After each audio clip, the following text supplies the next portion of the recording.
Hello, माझ्या channel तुम्हा सगळ्यांचं मनापासून स्वागत आहे. आज डेंटिस्टकडे अपॉइंटमेंट होती, तिकडेच चालली होती, पण वाटेत खूप ट्रॅफिक लागलं ॲज युज्युअल. त्यानंतर आळंदीला जायचा विचार करत होतो, कारण आज होती एकादशी. पण कैवल्यला मागच्या 2 दिवसापासून ताप आहे आणि त्याची औषधांची वेळ झाली होती. म्हणून मग आम्ही घरी जाण्याचा निर्णय घेतला, कारण रांगेमध्ये 1-1.5 तास तरी उभं राहावं लागणार होतं. आणि म्हणून मग आम्ही घरी निघालो. म्हटलं नंतर कधी येता येईल दर्शन घेण्यासाठी. वाटेत काही ग्रॉसरीज पण घ्यायची होती आम्हाला, तिकडंही जायचं होतं. मग त्याच्यामुळे डायरेक्ट आम्ही घरी गेलो.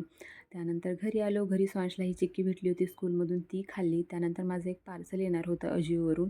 मी ते इथं बघत होते की कसं आलं आहे प्रॉडक्ट. एक पॅन्ट मागवलेली होती, कॉटनमध्ये याचा कपडा आणि छान आहे, प्रिंट वगैरे मला खूप जास्त आवडलेली आहे. संध्याकाळची चहा एन्जॉय केली. आज बाहेरून भैयानं मोमोज आणि वॉफल्स घेऊन आले होता, तेही आम्ही एन्जॉय केले.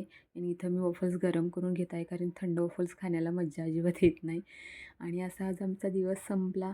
होप तुम्हाला व्हिडिओ आवडला असेल तर लाईक शेअर सबस्क्राईब नक्की करा.